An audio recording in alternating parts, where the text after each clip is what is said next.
বাংলাদেশে যত মামলা আছে, যারা মামলা দেবে এটা যদি প্রমাণ না হয় যে মামলা দেবে, তার বিরুদ্ধে ওই মামলা দেওয়া লাগবে। এমনি কয়েক লাখ মামলা এমনি খারিজ হয়ে যাবে। এই জন্য আহ্বান জানাচ্ছি, ফাস্তাজাহারাহু করে কোরআনকে বিজয় করার জন্য চেষ্টা চালান। যে যেখানে আছেন ওই জায়গা থেকে, তাহলে হালালকে হালাল জেনে আপনি মেনে নিতে পারবেন, হারামকে হারাম জেনে ছেড়ে দিতে পারবেন। শব্দটা কত ভয়ঙ্কর দেখলেন, আদখালাহুল্লাহুল জান্নাহ। আল্লাহর নবী বলেন, আল্লাহ তোমাকে জান্নাতে দিয়ে দিয়েছে না, জান্নাতে দেবে, দিয়ে দিয়েছে। মাজিদ সিগা আদখাল, আল্লাহ নিজে তোমাকে জান্নাতে দিয়ে দিয়েছে। প্রশ্ন আসতে পারে, আমি তো মরি নাই, তাহলে জান্নাতে দিয়ে দিল কি করে? এর আগে যে শব্দগুলো ছিল দেখেন, প্রত্যেকের আগে ফা আছে। মান কারাল কোরআন বলার পরে ফাস্তাজাহারাহু ফাহাল্লা হালালাহু। আমি যেহেতু এখানে শব্দ এক মাপের লোক না, ও বললে আপনি হয়তো বুঝবেন না। আলেম ছাড়া তারা জানে এই বিষয়টা। আগের বিষয়গুলো যদি সত্যি আপনি মেনে নিতে পারেন আর চোখে দেখতে পারেন যে কোরআন বিজয় হয়ে গেছে, হালালকে হালাল জানার পরে আঁকড়িয়ে ধরা যাচ্ছে, হারামকে হারাম জানার পরে ছেড়ে দেওয়া সহজ হচ্ছে, আপনি মনে করবেন আপনি মিনি জান্নাতে আছেন। আমি কথা বোঝাতে পেরেছি? এর পরবর্তী শব্দ আরো আরো সুন্দর, ওয়াসাফাহু ফি আশারাতিন মিন আহলি বাইতিহি কুল্লুহুম ক্বাদ ওয়াজাবাত লাহুন নার।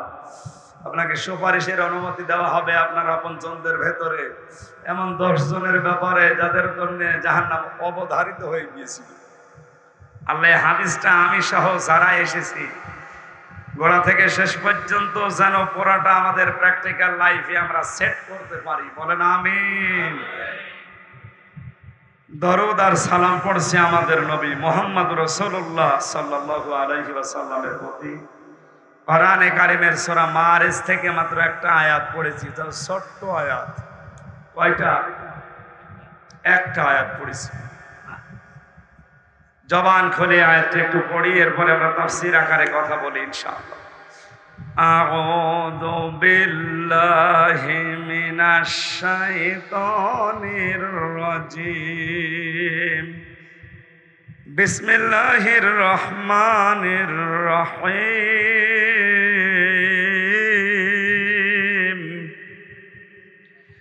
ইল্লাল মুসাল্লিন।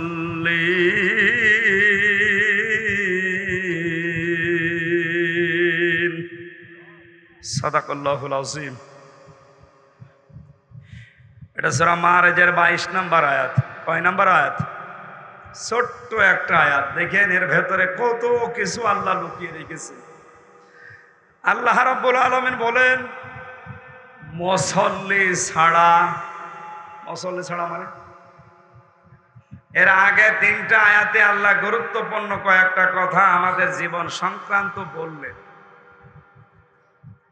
ইন্নাল ইনসানা খুলিকা হালুআ ইযা মাসসাহুশ শাররু জাযুআ ওয়া ইযা মাসসাহুল খায়রু মানুআ ইল্লাল মুসাল্লিন। আল্লাহ পাক বলেন, অবশ্যই আমি মানুষকে বানিয়েছি অস্থির চিত্র দিয়ে। মানুষ সব সময় ব্যস্ত। মানুষ কি সব সময় ব্যস্ত, এটা মানুষের স্বভাব। এই সহজাত দিয়ে আল্লাহ মানুষকে বানিয়েছে। স্থির থাকলে আপনার ভালো লাগবে, সব সময় আপনি ব্যস্ত। ইযা মাসসাহুশ শাররু জাযুআ, অকল্যাণ যদি মানুষকে স্পর্শ করে তখন সে হায় হতাশকারী হয়ে যায়। ওয়া ইযা মাসসাহুল খায়রু মানুআ, কল্যাণ যদি স্পর্শ করে মানুষ তখন কৃপণ হয়ে যায়। এই কথাগুলো বলতে বলতে হঠাৎ করে আল্লাহ আলোচনার ধরন পাল্টিয়ে ফেলেছেন। নরসিংদীবাসী কোরআন শুনছেন যেহেতু, খুব খেয়াল করে শুনবেন। আল্লাহ পাক মানুষের কয়েকটা গুণের কথা বললেন, যে মানুষকে অস্থির চিত্ত দিয়ে আমি আল্লাহ বানিয়েছে। সব সময় ব্যস্ততা নিয়ে আছে, সব সময় মানুষ চঞ্চল ব্যস্ত। ভালো জিনিসটাকে স্পর্শ করলে কৃপণ হয়ে যায়, খারাপ জিনিস স্পর্শ করলে ওই মানুষটা আয় হতাশ করে। ইল্লাল মুসাল্লিন, তবে মুসল্লিরা ছাড়া। কারা? আমরা এখানে যারা আছি সবার ভেতরে উপরে বর্ণিত এই তিনটা গুণ এখন আছে না নেই? আছে। অথচ আল্লাহ বলেন যারা মুসল্লি তাদের ভেতরে এগুলো থাকে না। আমার এই 33 বছর বয়স, 11 বছর থেকে মোটামুটি আমি নামাজে, এ সময় থেকে মাদ্রাসায় দিয়েছে। এই 33 বছর পর্যন্ত তো নামাজ আমার ছেড়ে দেওয়া হয়নি, আমি নামাজে আছি। তো আগের এই তিনটা গুণ আমার এখনো পর্যন্ত ভেতরে আছে কম বেশি। জেলখানাতে বাস্তব কিছু অভিজ্ঞতা আমার এই তিনটা আয়াতের উপরে আলোকে পেয়েছি আমি। যা আল্লাহ বললেন এই তিনটা গুণ তাদের ভেতরে নেই যারা মুসল্লি। আমিও তো মুসল্লি, আমার ভেতরে গুণগুলো আছে। আমি অস্থির, আমি হায় হতাশ করছি, আমি সব সময় চঞ্চল, সব সময় অস্থির হয়ে আছি, সব সময় আমার মনের ভেতরে ব্যস্ততা। অথচ 18 বছর, 22 বছর, 25 বছর পর্যন্ত অনেক আলেম আমার সামনে দেখলাম, তারা যেখানে আছে তাদের ভেতরে এইগুলো নেই। কয় তাদের তো ছেলে মেয়ে, স্ত্রী পুত্র, মা বাবা, দুনিয়া আপন বলতে আমরা আর কাউকে নেই, জানি এটাও জানি কেউ নেই। তারা নামাজ আদায় করছে, তাদের ভেতরে এগুলো নেই। আমরা নামাজ আদায় করছি, আমাদের ভেতরে উপরে বর্ণিত এই তিনটা বিষয় আছে। তাহলে ওর নামাজ আর আমার নামাজ, আল্লাহর এই কথা মিলছে না। আল্লাহর এই কথাটা মনে হয় ভুল। আপনি মিলান নিজের সাথে। এবার শুধু শুনতে আসা না, মুসল্লিদের ভেতরে অস্থিরতা থাকে না, হায় হতাশ থাকে না।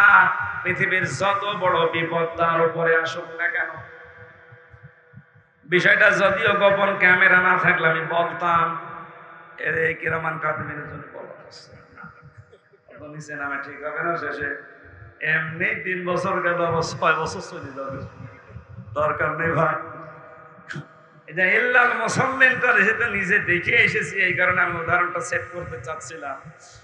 যে ক্যামেরাগুলো যদি 50 বছর আগের মতো সাহায্য সাহেবের মতো ওয়াজ করতাম, যে সামনে কেউ নেই, বলতাম, কেউ কিছু বলতো না, ছাতা কালকেই এমন ভাবে লাগিয়ে দেবে, আগে পরে রংচং দিয়ে, শেষে যা বলতে চেয়েছি ওইটা না দিয়ে এখানে প্রসাব করিবেন, না করিলে 50 টাকা জরিমানা, প্রসাব না লাগলেও জোর করে প্রসাব করে 50 টাকা জরিমানা দেওয়া হবে।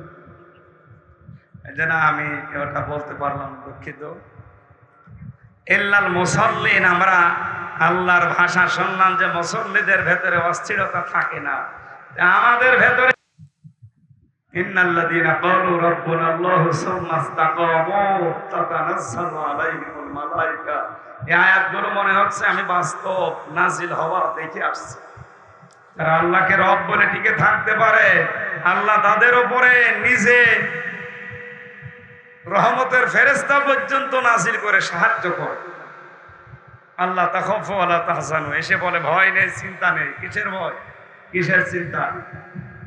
হয়তো তুমি এই বিপদে পড়ার কারণে অনেক কিছু হারিয়েছো, হারাচ্ছ, হারাবে। যাদের নিয়ে চিন্তা করছো, যাদের নিয়ে চিন্তা ভয় হচ্ছে, আল্লাহ যেন নিজে কুদরতি হাত দিয়ে ফেরেশতাদের মাধ্যমে ভিডিও ক্যামেরা আকারের সামনে ক্লিপ ধরে রেখেছে। দেখ, কোনো চিন্তা নেই, চলে আয়, কোনো ভাবনা নেই, ভয় নেই। যাদের জন্য চিন্তা করো, ভয় করো, ওগুলোর দায়িত্ব আমি আল্লাহ আমার হাতে নিয়ে নিয়েছি। এই জন্য ওই মুসল্লিগুলোর ভেতরে জাজুয়া নেই, ওরা হতাশা কি এটা ওদের সাপ চেহারার ভেতরে পাওয়া যায় না। আর আমাদের ওর চাইতে 100 ভাগের 1 ভাগ বিপদ যদি আসে, আমরাও মুসল্লি, আমরাও কি, কিন্তু জাজুয়া আমাদের জীবন থেকে যাচ্ছে না।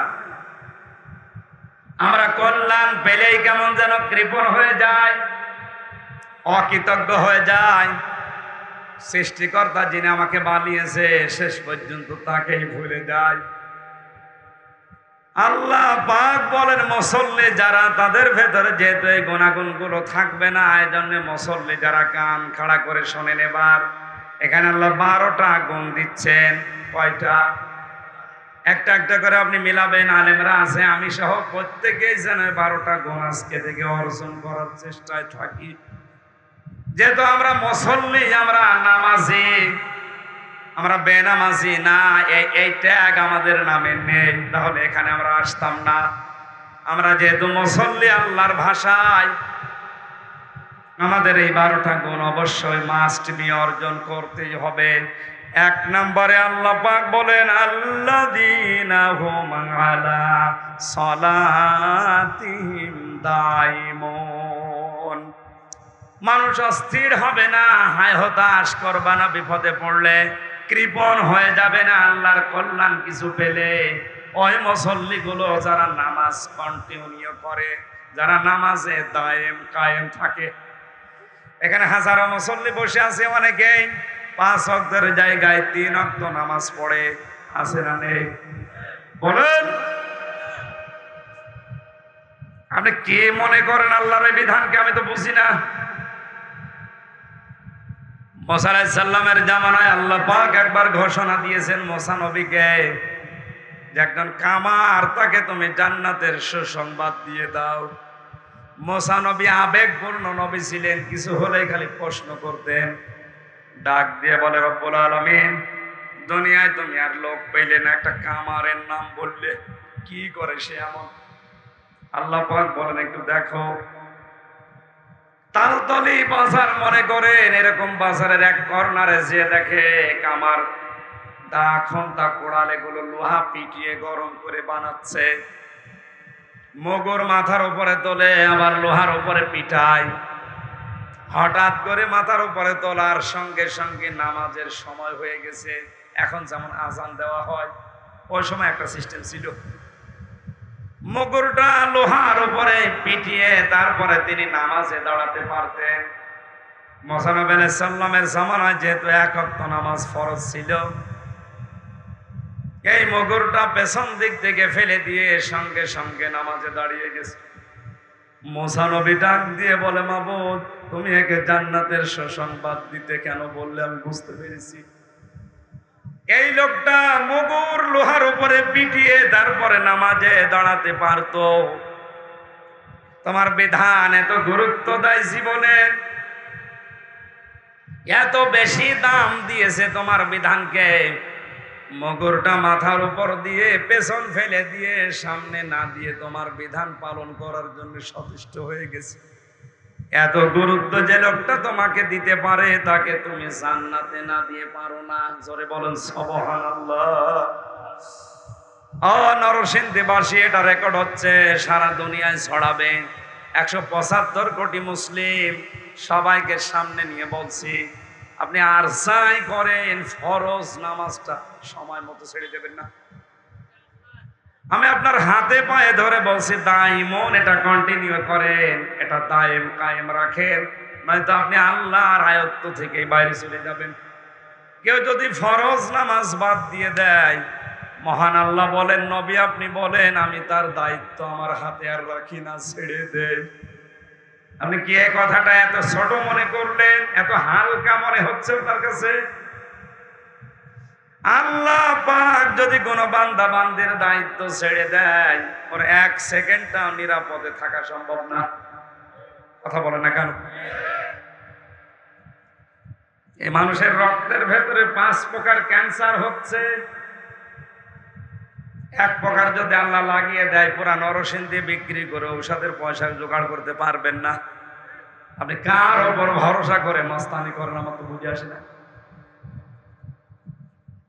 আল্লাহ আপনার আয়ত্ত দায়িত্ব যেন ছেড়ে না দেয়। 5 ওয়াক্ত ফরজ নামাজ অন্তত 17টা ফরজ সেজদা আপনি জীবন চলে গেলেও ছাড়বেন না। মেয়েদের 3 দিন 5 দিন 7 দিন 10 দিন ওটা নাই মাফ, বাদ দিলাম। তো পুরুষের তো ওই অবস্থা নেই, শুধু পাগল হয়ে যাওয়া আর অজ্ঞান হয়ে যাওয়া ছাড়া আমাদের নামাজ মাফ আছে। আরো জোরে বলেন। এই বিধানটা গুরুত্ব দেন, সামনে অনেক কিছু আল্লাহ আপনাকে সহজ করে দেবে। আল্লাহ পাক বলেন, মুসল্লিদের আর একটা গুণ হচ্ছে ওয়াল্লাযীনা ফী আমওয়ালিহিম হাক্কুম মা'লুম, তাদের সম্পদের ভেতরে বঞ্চিতদের হক আছে। কি আছে? এই বিষয়টা অনেক মানুষ জরিমানা মনে করে রেখে দিয়েছে। মাল সম্পদ এখন খালি জমা করে আর গণনা করে। এর 4-5 আয়াত আগে আল্লাহ নিন্দা দিয়েছেন, কাল্লা ইন্নাহা লাযা নাযাআতাল লিশাওয়া। আয়াতগুলো পড়লে আমার মনে হয় কলিজার ভেতরে কাপ ধরে। আল্লাহ একই কড়া কঠিন বাক্য ব্যবহার করলেন, কাল্লা, কখনোই না, ইন্নাহা লাযা, তোকে আমি লাজায় প্রবেশ করাবো, নাযাআতাল লিশাওয়া, এখানে গেলে আগে চামড়া খসে যাবে। কি খসবে? কি মনে হচ্ছে বলেন তো? এমন একটা জাহান্নামের ঘরের ভেতরে আল্লাহ প্রবেশ করাবে যে দরজা দিয়ে প্রবেশ করলে আগে চামড়া খসে যায়। রিমান্ডে আমাদের বিভিন্ন জিনিস দেখিয়েছে যে এই নখ তুলে নেওয়ার যেগুলো দিয়ে তোলে, যদিও আমার তোলেনি, আমাকে দেখিয়েছে যে যেগুলো দিয়ে আমরা তুলি, বলেন হ্যাঁ ওগুলো অস্ত্র মামলা, যাদের মার্ডার মামলা তাদের এই নখ তুলে স্বীকার করায়। আমাদের মৈলচুরি আমরা বললাম না, আমার আবার কি স্বীকার করাবে? এই কঠিন অবস্থায় ভয়ঙ্কর ঘরের ভেতরে নিয়ে শুধু ওই মাল মশলা গুলো, অস্ত্রপাতি গুলো দেখালেই নখ উঠে চলে যায় না, চামড়া খসে না। আল্লাহ বলেন নাযাআতাল লিশাওয়া, এমন একটা ঘর বানিয়েছে জাহান্নামে লাযা, এখানে গেলে আগে চামড়া খসে যায়। কথাটা শুনতে যত সহজ মনে হচ্ছে, বাস্তবে নিয়ে যান তো। যারা আলেম আছে ওনারা তো অবশ্যই টের পেয়েছে কত বড় ভয়ঙ্কর ঘর আল্লাহ বানাতে পারে বলেন, যেখানে গেলে আগে চামড়া খসে যাবে। এটা কোন গরুর জন্য, ছাগলের জন্য, ভেড়ার জন্য না, আমাদের জন্য। আল্লাহ বলেন 2 প্রকার মানুষকে এই চামড়া খসানো ঘরে লাযা ডাকবে, তাদউ মান আদবার ওয়া তাওয়াল্লা, যারা সত্যকে সত্য জানার পরে পৃষ্ঠ প্রদর্শন করে চলে যায় আর মুখ ফিরিয়ে চলে যায়। আমার তো আয়াত পড়ার পরে মনে হয় বাংলাদেশে এই চরিত্রের মানুষ বেশি। এদেরকে সত্যকে সত্য চোখে আঙ্গুল দিয়ে দেখিয়ে দিলেও শুধু রাজনীতি বলে পেছন ফিরে চলে যাচ্ছে, অথচ জানে যে এটা সত্য। এই বিশ্বাস নিয়েও সেই 10, 15, 20, 30 কিলো দূর থেকে এখানে এসে বসে আছে যে হামজা এসেছে কুষ্টিয়া থেকে, ও বাবার কথা বলবে না, ও দাদার কথা বলবে না, ও নিজের দলের কথা বলবে না, ও জানে যে কোরআন দিয়ে কথা বলে, কোরআন দিয়েই বলবে। চোখে আঙ্গুল দিয়ে দেখিয়ে দিচ্ছি যে এইটা এইটা এইটা। এরপরও মনে মনে ভাবেন না, এ তো আমার দলের লোক না, এ আমার বাবার মুরিদ না, এ আমি মানি না। এরকম চরিত্র দেশে নেই।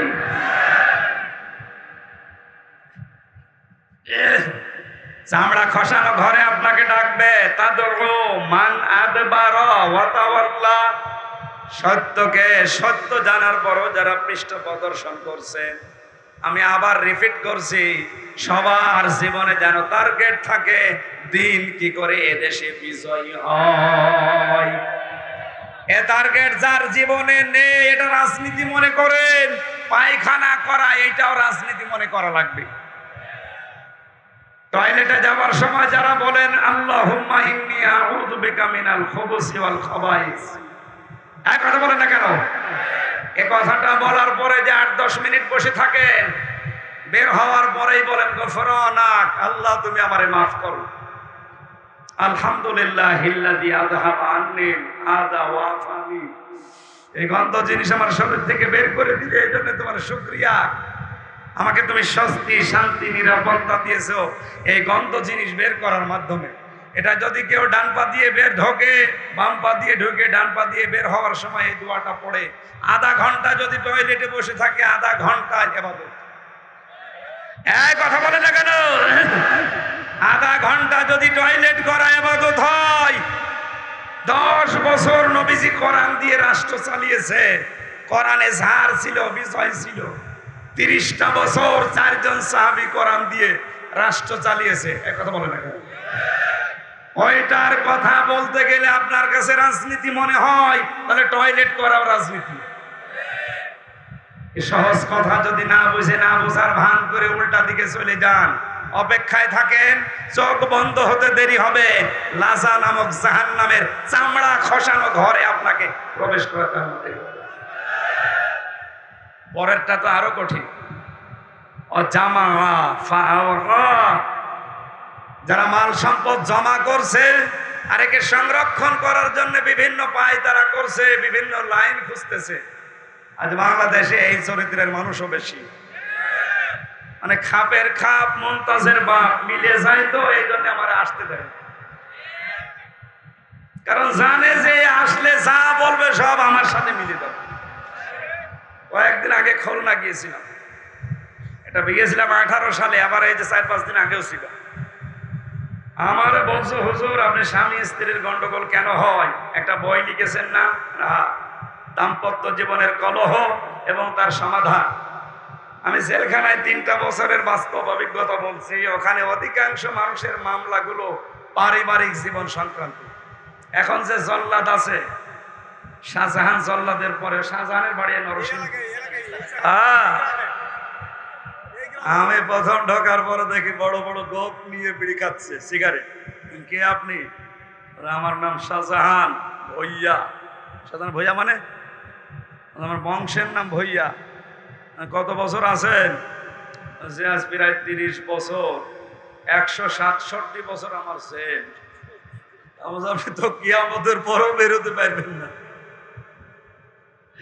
167 বছর আপনার জেল, আর নরসিংদী বাড়ি আপনার ভইয়া, নাম এখনো বলেননি। গরম দিয়ে আমার ওঝা, আমার বংশের নাম ঠিক আছে। এই লোকটা বের হয়েছে না? এখন যে লোকটা জল্লাদের দায়িত্বে আছে ওর নাম ইলিয়াস। ফাঁসি যাদেরকে দেয় ওর নাম ইলিয়াস, বাড়ি চট্টগ্রাম। খুব বড় মামলা নিয়ে, ফাঁসির আদেশ নিয়ে বসে আছে আজ প্রায় 30 বছর ওর জেল। বউ মার্ডার করিস। 17 বছর আগে শুনলাম, একদিন আমার সাথে কথা বলছিল, বললাম ভাই কি? 17 বছর সৌদি আরবে ছিলাম, দেশে এসে বিবাহ করলাম, আমার বউর সাথে আর আমার বোনের সাথে আর আমার মার সাথে মিলবে, কিছু মাকে বোনকে দিলেই বউ মন খারাপ করে। আমার কষ্টের জিনিস আমি দেব, বউ মন খারাপ করবে। পরে একটু শাসন করার জন্য একটু দিলাম, ও ছাতা গেল মুখ। শেষে আমার রায় হয়েছে আমার ফাঁসি। আমি এখন 30 বছর, এখন যাবজ্জীবনে আছি, 30 বছর আমার জেল খাটা লাগবে। এই ফাঁসি মাসি দিয়ে 4 মাস করে মাফ হয়, তারপরও 22 বছর এ জেলে থাকা লাগবে। যে বলেন 22 আর ওদিকে 17 সৌদি আরবে, কত বছর গেল? তো ওর জীবন আর কি থাকে? তো ওখান থেকে নিয়ত করেছিলাম, যেহেতু মাওলানা মামুনুল হক সাহেব আর শাখাওয়াত হোসেন রাজি ভাই আমার পাশেই ছিল, ওনাদের কাছে বললাম এগুলো নিয়ে কি করা যায় বলেন তো। এই দাম্পত্য কলহর সমাধান দরকার সব জায়গায়। ওদিকে 100 জন যদি আসামি হয়, 10,000 আসামি ছিল, আর মনে হয় 3-4 হাজার তো হবে এই বউ মার্ডারের আসামি। হয় মেরে ফেলেছে, নাই আদামারা করে ফেলেছে, যৌতুক চেয়েছে, এইরকম চিন্তা ভাবনা করে করে বই লিখেছিলাম, কিছু টুকে টুকে বাইরে এসে প্রকাশ করেছি। ওটা স্টেজে কয়েকটা আছে, পারিবারিক জীবনে দাম্পত্য কলহ এবং এর সমাধান কি, পরকীয়া প্রেম থেকে মুক্ত হওয়ার 19টা ঔষধ দেওয়া আছে। এটা যারা আজ লাইনে আছেন কিনে নিয়ে যাবে, নাকি এলাকায় মনে হয় এরকম মানুষ নেই? ওই সামনে যে সাদা গাড়ি আছে ওখানেও পাবেন, মোনাজাতের পরে নেবেন। আশা করছে এটা নিয়ে মেয়েকে, যাদের বিয়ে হয়নি তাদেরকে পড়ান, আপনার বউকে পড়াবেন। যদি অন্য জায়গায় কোনো আনসান থাকেও, আশা করছি আল্লাহ তাকে ফিরিয়ে আনবে। যেই দেখে খাপের খাপ মিলে যাচ্ছে, তখন আমার কানের কাছে মুখ নিয়ে বলছে, হুজুর পারিবারিক জীবনে খুব ঝামেলা আছে, আপনি এক কাজ করেন, উপরের কথা বললেই তো শুধু রাজনীতি করবেন, পারিবারিক জীবনের কথা বলেন, এখানে বিভিন্ন দলের লোকজন আছে। ঠিক আছে, সূরা নিসার 35, 36, 34, 35, 36 এই আয়াতগুলো আমারে দিল। তাফসীর আকারে কথা বলে ওখানে 9টা পয়েন্টের উপরে বলেছিলাম যে পারিবারিক জীবনে এই কারণে গন্ডগোল হয়। আর এগুলো মেটাতে হয় এই কারণে। এই পদ্ধতিগুলো আল্লাহ দিয়েছে। মাহফিল শেষ করে বাড়িতে গেলাম, যে দেখি কথা বলছে না। কি ভাই, আপনি কথা বলছেন না, আপনার বাড়ি খাবারের দাওয়াত। হুজুর, আমার বর সাথে আমার গন্ডগোল হয়েছে, আপনি জানলেন কি করে? কি বলে না, আমার যা যা হয়েছে আপনি সব আজকে বলেছেন। অবশ্যই আপনাকে কেউ বলে দিয়েছে। আমারে কেউ বলে দিয়েছিল না? বলেছে। কে বলেছে বলেন তো? কোরআনে কারীম ১৫০০ বছর আগে জানিয়েছে যে এই কারণে গন্ডগোল হয়। এখন আমি যদি ওই কারণগুলো তুলে ধরি কোরআন দিয়ে, আর যাদের ভেতরে ওইগুলো পাওয়া যাবে ওরা তো বলবেই যে সম্পদ যারা জমা করছেন বৈধ অবৈধ দেখা দেখি নেই, আর এটা সংরক্ষণ করা যায় কি করে, সেই তালবাহানা সেই রাস্তা খুঁজতেছে। আপনার জন্য চামড়া খসানো ঘর অপেক্ষা করছে। দেখে যখন মিলে যায় বলবে না, ওরে বাদ দিয়ে অন্য হুজুর নিয়ে আসো যারা ড্যান্স দিতে পারে। ড্যান্সের হুজুরের কোনো বাধা আছে? আরো পাহারা দিয়ে নিয়ে যায়। আর আমাদের বাধা পাহারা দিয়ে নিয়ে না, চুরি করে এসেও ঝামেলা। গতকালকে সে কোথায় ছিলাম? সাতক্ষীরা শ্যামনগর। কয়েকদিন আগে এত কষ্ট করে গেলাম, আল্লাহর ওলিরা বলছে না আপনাকে মোনাজাতও করতে দেব না, আপনি আবার বাড়ি চলে যান। আপনি এত দূর আনালেন কোথায়? কুষ্টিয়া, কোথায় সাতক্ষীরা শ্যামনগর, প্রায় ২০০ কিলোমিটার, ৪০০ কিলো আমরা আপ ডাউন করালেন। আর গত খাটার পরের দিন নরসিংদী। সম্মানিত ভাইরা, না আমি যেটা বলছি আমার বানানো কথা, আপনিও বিশ্বাস করেন যে বানানো না। কোরআন পড়লে আপনিও এটা পাবেন। আপনি কেন লিখে দিলেন তাফসীরুল কোরআন মাহফিল? এখানে লিখে দিতে পারতেন না যে এখানে কিচ্ছা কাহিনী বলা হবে? আমিও এরকম মাছের কাহিনী মুখস্থ করে আসতাম। কথা বলে না কেন? সাপের কাহিনী আমারও মুখস্থ আছে, ওইটা বলতাম। আপনি তো এটা লিখে দিয়ে আমার ঝামেলায় ফেলে দিয়েছেন। আমি এখন না বললে এই যে মেম্বার, এটা একটা আমানত। এই আমানতের খেয়ানত করে কিয়ামতে আমি যেমন ধরা খাবো, আপনিও কিয়ামতে আমার বিরুদ্ধে মামলা দেবেন। আমিও মামলার আসামি হতে চাই না, আপনাকেও জাহান্নামে নিতে চাই না। আর যারা বৈধ অবৈধ দেখা দেখি নেই, মাল শুধু জমা করছেন, শুধু কামাচ্ছেন দুই হাত দিয়ে, হাজার হাজার মামলা রেডি করে রেখেছেন যে টাকা কামাবেন বলে। আমার 2টা মামলা দিয়ে হয়নি, বলছে 500 মামলা আপনার নামে রেডি আছে। যা যা বলতে বলে এগুলো যদি না বলে, এই মামলাগুলো বাংলাদেশের 64 জেলায় দেব। শুধু ঘুরতে ঘুরতে জীবন শেষ হয়ে যাবে। বলে সুবহানাল্লাহ, আউযুবিল্লাহ। এগুলো কেন দেবেন? আপনি নিজেও জানেন যে এই ধরনের কাজে সম্পৃক্ত না। এ প্রতিষ্ঠিত এদেশের একটা রাজনৈতিক দলের সাথে সম্পৃক্ত। ওইটাও করে মন প্রাণ দিয়ে করে, কারণ দিন কায়েমের চেষ্টা করে জাহান্নাম থেকে বাঁচার জন্য। আপনি নিজেও জানেন এটা, তারপরে উল্টা পাল্টা ট্যাগ লাগিয়ে, কারণ এই ট্যাগ গুলো লাগাতে পারলে আপনি মাল কামাতে পারবেন। আমার মাঝে মাঝে যখন কোর্টে হাজিরা দিতে যায়, আমার চিন্তা হয় মামলার আয়ুটা নিয়ে, আল্লাহ এ কি বাঁচবে কি করে। কিন্তু 100 ধরা খাবে। এদেশের হাজারো মামলার আয়ু আমি সাবধান করছি, ভাই এখনো থামেন। যে যেই বিষয় জানে না, ওই বিষয়ে যদি আপনি তাকে দোষারোপ করে তার জীবনটা নষ্ট করে দেন, আপনি মনে করছেন সুখে থাকতে পারবেন? আপনি যে বললেন না, এটা কি বানিয়ে বললেন না? কোরআনে কারিমে সূরা নিসার 112 নম্বর আয়াতে আল্লাহ নিজে দলিল দিচ্ছে, অমায়াকেসেবে খতিআতান আও ইসমান সুম্মা ইয়ারমি বিহি বারিআন ফাকাদ ইহতামালা বুহতানা ওয়া ইসমান মুবিনা। এটা তাফসিরে হাক্কানিতে আছে, আর তাফসিরে ফি জিলালিল কোরআনে আছে। ব্যাখ্যাগুলো বলতে গেলে সময় বেশি লাগছে, এজন্য খুব শর্টকাট করছি। গায়ে ভালো করে খেয়াল করেন। আল্লাহ পাক বলেন, মহান মানুষ এমন দুনিয়ায় আছে, নিজে অন্যায় কাজ করে আঞ্জাম দেয়, আর কাজটা যখন হয়ে যায় তখন একটা ভালো মানুষ নিরপরাধ মানুষের উপরে দোষটা চাপিয়ে নিজে ভালো সাজে। এ যেন প্রকাশ্য পাপের বোঝা বহন করে নিয়ে বেড়াচ্ছে। এটা যে বাস্তবগত ইমাম মালিক রহমতুল্লাহ আলাইহির জামানায় তাফসিরে হাক্কানির ভেতরে এটা আমি পড়েছি জেলখানায় বসে বসে। ওনার জামানায় এক মহিলা মারা যাবার পর এক মহিলা লাশ ধোয়াতে গেছে, রানের উপরে হাত দেওয়ার পরে গেছে হাত আটকে আর খুলতে চায় না। বহু চেষ্টা করে কয়েক ঘন্টা, না হাত ছাড়ে না, চামড়ার সাথে অ্যাটাচড লেগে গেছে। এলাকায় যিনি কাজী ছিল বিচারক বলছে এক কাজ করেন, এই জীবিত মহিলার হাত এখান থেকে কেটে বাদ দিয়ে দেন।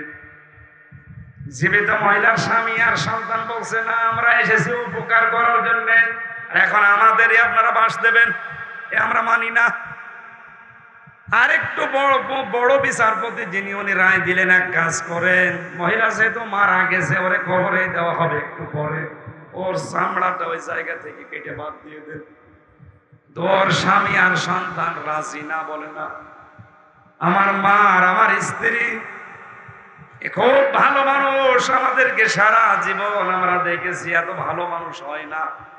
আমরা এই নেককার মহিলাকে চামড়া কেটে বাদ দিতে দেব না।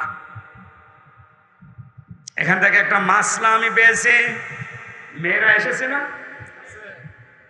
সম্মানিত মা বোনেরা, এই যে মৃত মহিলার স্বামী আর তার সন্তান কি বলেছে আপনি খেয়াল করেন তো। স্বামী ডাক দিয়ে বলেছে, উপস্থিত জনগণ, আমার স্ত্রী ভালো ছিল, নেককার ছিল, আমার মন মতো ছিল, ওর চামড়া কেটে বাদ দিতে আমি দেব না। আমিও কোরআন সামনে নিয়ে আপনাকে গ্যারান্টি দিতে পারি, শুধু নামাজ পড়া, রোজা রাখা আর কালো বোরকা পরে মনে করছেন আমি জান্নাত পেয়ে গেছি, না। মরণের পরে যদি সত্যি আপনার স্বামী বলে যে আমার স্ত্রী আমার মন মতো ছিল, আপনি জান্নাতি।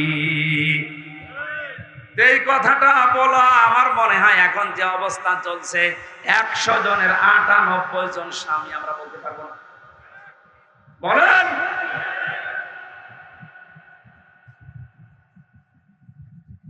নেককার স্ত্রী হওয়ার জন্য শুধু নামাজ রোজা আর কালো বোরকা পরায় না। স্বামী যাদের আছে জায়েজ কথাগুলো মেনে নেবেন। 4টা কারণ আমি পেয়েছি তিরমিজি শরীফের হাদিসে। নবীজি বলেন, নেককার মহিলা তো এটা যখন স্বামী বাইরে থেকে আসবে তাকে আনন্দ দেবে যে কোনো ভাবে। 2 নম্বরে স্বামী আসলে তার খেদমতের জন্য এগিয়ে যাবে। 3 নম্বরে স্বামীর জায়েজ আশাগুলো পূর্ণ করবে। 4 নম্বরে স্বামী যেটা পছন্দ করে ওইটা যদি জায়েজ হয় জীবন থাকতে মেনে নেবে।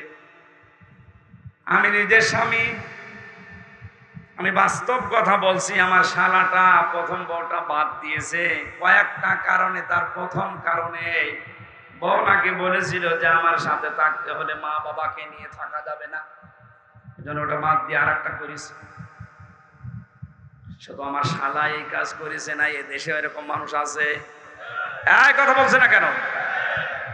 আমার ওই শালা সহ, আমি সহ, মাওলানা সহ প্রত্যেকটা স্বামী আমার মনে হয় আমরা চাই যে বিয়ের পরে আমার মা বাবা যেন আমাদের সাথে থাকে।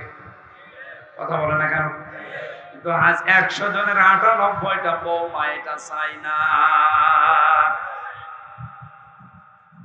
এটা তো জায়েজ আছে, স্বামী চায়, আপনি চান না কোন কারণে? আপনার ভাগে কম পড়ে যাবে।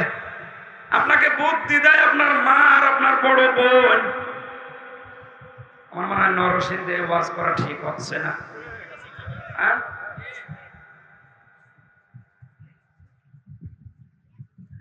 মা বোনেরা কথা বললেই বলে না হুজুর আমাদের দেখতে পারে না। আল্লাহর কসম, কোরআন হাত দিয়ে বলছি, সবচাইতে বেশি ভালোবাসি আমি মেয়েদেরকে। বিশ্বনবী জানিয়েছে আমার কাছে 3টা জিনিস প্রিয়, সুগন্ধি, নামাজ আর আমার স্ত্রী।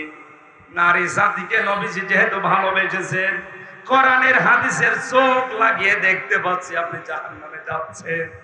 ভারতের এই সিরিয়াল দেখে দেখে আপনি জাহান্নামে যাচ্ছেন। আমি স্বামী যেটা পছন্দ করে যদি জায়েজ হয় জীবন থাকতে আপনি মেনে নেবেন। মারা যাওয়ার পর স্বামী যদি সত্যি ওই মহিলার স্বামীর মতো বলতে পারে, না আমার স্ত্রী কিন্তু আমার মন মতো ছিল, আমি গ্যারান্টি দিয়ে গেলাম ছোটখাটো গোনা থাকলেও আল্লাহ আপনাকে জান্নাত দিয়ে দেবে।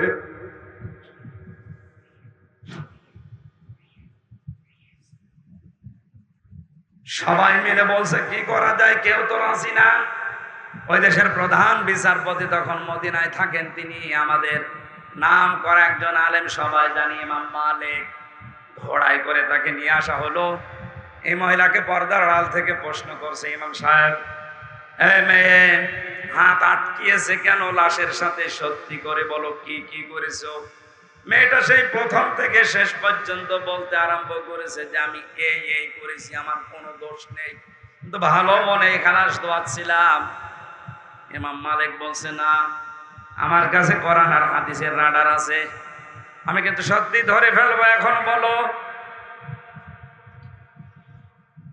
ধমক দেওয়ার পরে মেয়েটা বলছে, ইমাম, লাশ ধোয়াতে ধোয়াতে এই মহিলার প্রতি একটা খারাপ ধারণা করেছিলাম আমি। খারাপ ধারণা এই যে তুমি উপরে ফিটফাট, তুমি ভেতরে সদরঘাট। তোমাকে আমি একদিন একটা পুরুষ মানুষের সাথে তোমার বাড়িতে প্রবেশ করতে দেখেছিলাম।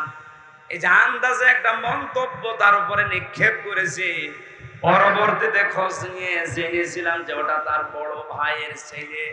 ভাইয়ের ছেলে সম্পর্কে কি হয়? ফুফু। কি হয় বলেন? ফুফুর সাথে দেখা করা, যে 14 জন পুরুষের সাথে একজন মহিলা দেখা করতে পারে, ভাইয়ের ছেলে তার ভেতরে নেই। একটা জায়েজ জিনিসকে আপনি হারাম দিকে গড়িয়ে দিলেন কোন কারণে?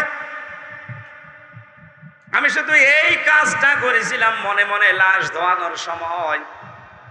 ইমাম মালিক বলে, মহিলা, আমারও তো এইটাই মনে হচ্ছে তুমি কিছু না কিছু করেছো। নিজে অন্যায় করার পরে অন্যায়টা যদি কোনো নিরপরাধ ভালো মানুষের উপরে কেউ চাপিয়ে দেয়, সে যেন প্রকাশ্য পাপের বোঝা বহন করে নিয়ে বেড়ায়। ফাঁকা দেহে তামালা বহুতানা ওয়া ইসমাম মুবিনা। তুমি এখন প্রকাশ্য পাপের বোঝায় আছো, থাকো এভাবে। শাস্তি আছে কোরআনে কারিমে তোমার জন্য দুইটা। সূরা নূরের 4 নম্বর আয়াতটা তিনি তেলাওয়াত করে শাস্তির ঘোষণা দিলেন, ওয়াল্লাযীনা ইয়ারমুনাল মুহসানাতি সুম্মা লাম ইয়াতু বিআরবাআতি শুহাদা ফাজলিদুহুম সামানিনা জালদা ওয়ালা তাকবালু লাহুম শাহাদাতান আবাদা ইলা আখিরি আয়া। আল্লাহ পাক বলেন, যারা নিরপরাধ, নিষ্কলুষ, চরিত্রবান কোন নারীর উপরে জেনার তহমত, ব্যভিচারের তহমত লাগিয়ে দেয়, কিন্তু সাক্ষী জোগাড় করতে পারে না 4 জন, তার 2টা শাস্তি দুনিয়ায় হবে। 80টা বেদ তাকে মারা লাগিয়ে। 2 নম্বরে কোনদিন আর তার সাক্ষী আদালতে গ্রহণযোগ্য হবে না। বাংলায় মামলার আয়ু যারা আছেন আর যারা মিথ্যা মামলা মানুষকে দিয়ে তার জীবনটা নষ্ট করছেন, নিরপরাধ মানুষের উপরে দোষ চাপিয়ে জীবনটা শেষ করে দিচ্ছেন। আজকে একটা সংবাদ আমি পেয়েছি, আমি নাম নিতে পারলাম না, দুঃখিত।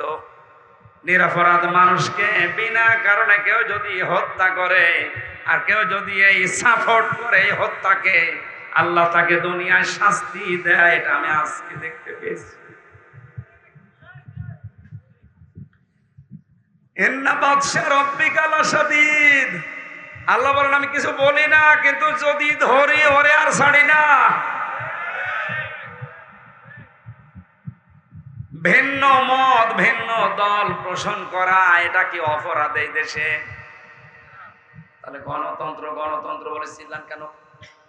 ভিন্ন মত, ভিন্ন দল আমি করতেই পারি, তাই বলে আপনি আমার চোখ তুলে নেবেন? কথা বলেন না কেন? তাই বলে আপনি 3 বছর আটকিয়ে রাখবেন? কিসের গণতন্ত্র বলেছিলেন আপনি বলেন? অন্যায় কাজে যে করেছে, আপনি সাপোর্ট করেছেন, আল্লাহ পাক ও আপনাকে ঠিক একই কায়দায় শাস্তি দিয়ে দেখিয়ে দিয়েছে। এটা আল্লাহর কোরআনের সূরা নিসার 5 নম্বর পারা 15 নম্বর পৃষ্ঠা 12 নম্বর লাইনের 112 নম্বর আয়াত। কোনদিন মিথ্যা হবে না। আমি আরেকটা দলিল বলছি, বাড়ি যে দেখবেন, সূরা আনআম 8 নম্বর পারার 1 নম্বর পৃষ্ঠা 10 নম্বর লাইনের 115 নম্বর আয়াত।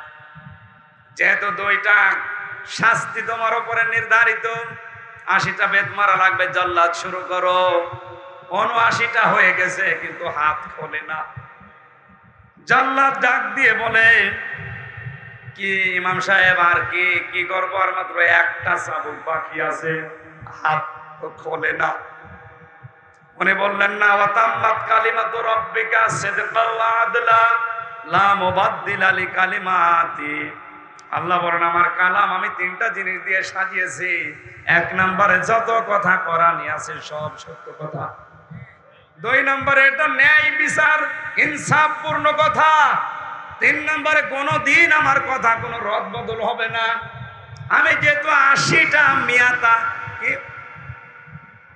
সামানিনা জালটা দিয়েছি, 80টা বেত মারা লাগবে, 79টা হয়ে গেছে, আর একটা মাত্র বাকি, এখনো হাত খোলে না। এই একটা মারার পরে যদি হাত না খোলে তাহলে কোরআন দিয়ে বিচার করলাম, অনেকের বিচারের উপরে আস্থা উঠে যাবে। শুরু করো বিসমিল্লাহ বলে। শুরু করলেন বিসমিল্লাহির রহমানির রহিম বলে, আর একটা 80টা মারা শেষ, সঙ্গে সঙ্গে চট করে হাত খুলে গেছে। আমি শুধু ঘটনা বলার জন্য পর্যন্ত আসি নাই, আমার শিক্ষা। ও বাংলার মানুষেরা, আমার মনে হয় যদি আয়াতটা আজ বাংলার সংসদে কায়েম থাকতো, সূরা নিসার এই 4 নম্বর আয়াত, কত মানুষের সাক্ষী এই বাংলার আদালত থেকে এমনি রিজেক্ট হয়ে যেত। মরণের আগে আর আপনার সাক্ষী নেওয়া হতো না। ওয়ালা তাকবালু লাহুম শাহাদাতান আবাদা, কোনদিন আপনার আর সাক্ষী নেওয়া হবে না।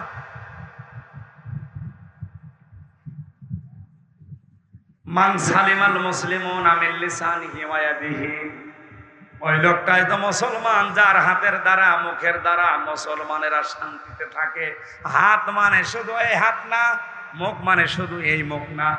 এই হাতের আমি 99টা অর্থ পেয়েছি হাদিসে। ইয়াদুন মানে শুধু এই হাত বললে আল্লাহর নবী শুধু এখানে শব্দ দিয়ে শেষ করে দিতে পারতেন।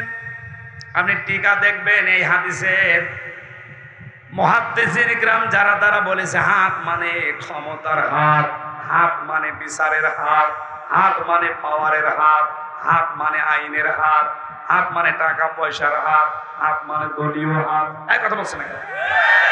এই হাত দিয়ে যা করা যায় এর চাইতে ক্ষমতার হাত দিয়ে আরো বেশি করা যায়। এই হাত দিয়ে আর কি করা যায়? করা যায় তো এই হাত দিয়ে। কথা বলেন না কেন?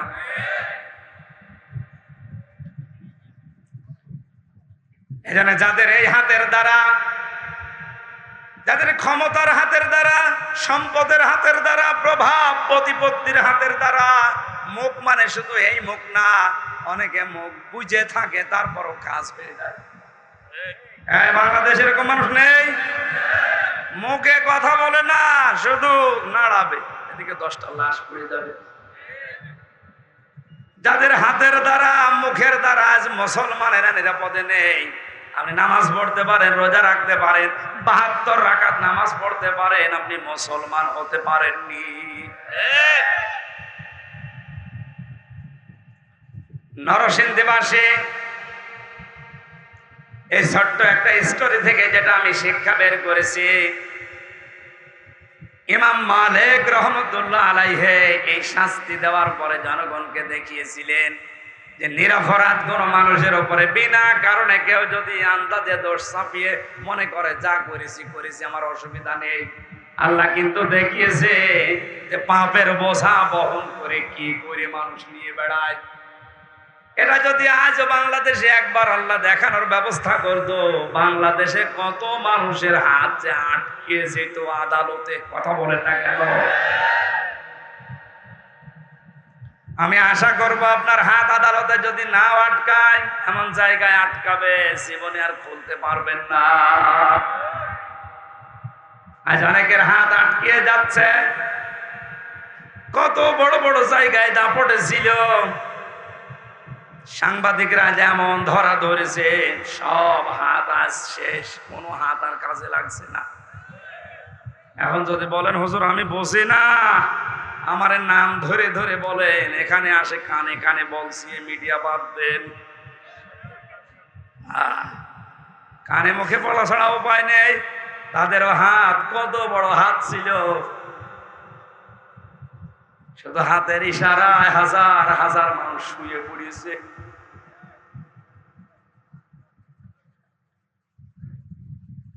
আর যারা মাল সম্পদ জমা করছেন এভাবে আর সংরক্ষণ করার লাইন খুঁজতেছেন, ইয়াহসাবু আন্না মালাহু আখলাদা, মনে মনে করছেন এটা আমার কাছে স্থায়ীভাবে থাকবে। কখনোই না।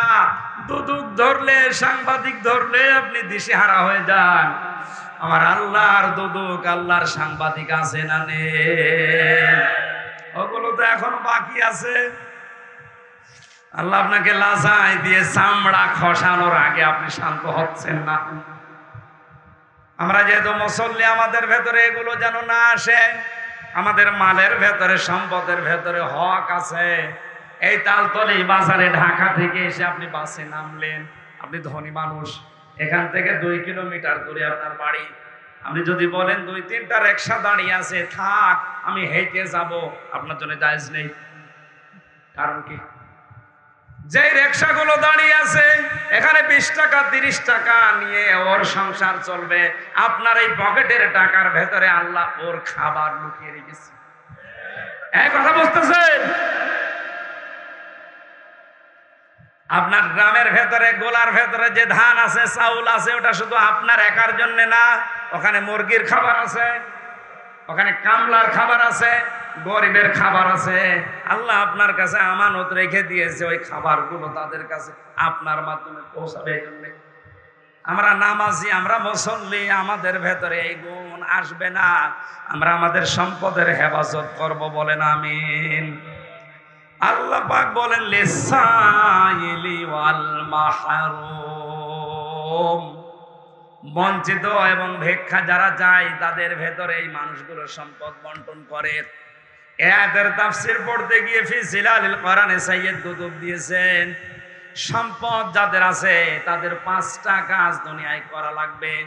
1 নম্বরে সম্পদের মালিক যারা আছেন তাদের প্রথম টার্গেট হবে কি করে দারিদ্র মুক্ত দেশ, সমাজ উপহার দেওয়া যায়। প্রধানমন্ত্রী ক্ষমতা পাওয়ার পরে যতগুলো কাজ করেছে তার ভেতরে অন্যতম প্রশংসামূলক কাজ এইটা, একটি খামার, একটি বাড়ি, এই প্রকল্পটা।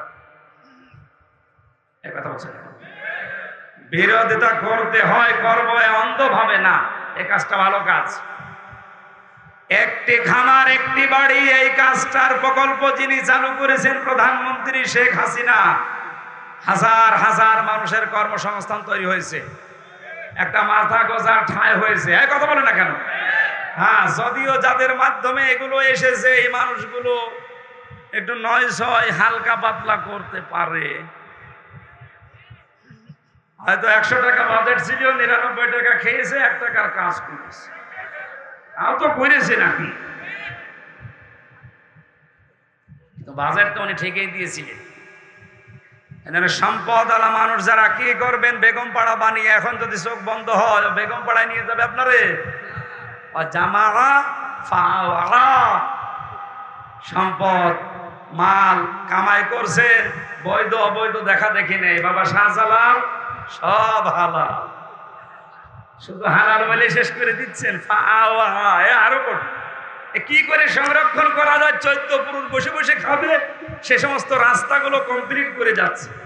আল্লাহ বলেন না কাল্লা, আল্লাহর ভাষা দিয়ে গেছে। আমার গলায় সাপোর্ট করছে না তো, গলা বসে যাওয়ার কারণে। গলাটা ভালো থাকলে আমি আয়াতগুলো পুরোপুরি শেষ করতে পারতাম, গলা এখন সাপোর্ট দিচ্ছে তো বলতে গেলে গলা আরো বসে যাচ্ছে। 12টা গুণের 3টা চলছে, এখন 9টা বাকি আছে। সূরা মারেজের এই 19 নম্বর আয়াত থেকে বাড়িতে যে একটু তাফসীরে ফি জিলালিল কোরআন আর ইবনে কাসিরটা একটু পড়েন। আমার কণ্ঠ আর শরীর সাপোর্ট না করার কারণে আমি মাফ চেয়ে নিচ্ছি ভাই, আমি মাফ চাচ্ছি, আমারে মাফ করেন, আমি পারছি না। কারণ তাফসীর আকারে এগুলো এখন 9টা বলতে গেলে আমার শেষে আর সকালবেলা কোথায় বের হবে না। কালকে আবার একটা অনুষ্ঠান আছে কক্সবাজার টেকনাফে, বড় আশা করে ওরা জেল থেকে বের হওয়ার পরে নিয়েছে। আমি ওই গাড়ি থেকে আপনার দাম্পত্য কলহর বইটা নিয়েছে, স্ত্রীকে, মেয়েকে, বোনকে, ফুফুকে, মাকে খালাকে এদেরকে উপহার দেবেন, কাজে লাগবে। অনেক তথ্য ওর ভেতরে দিয়েছি।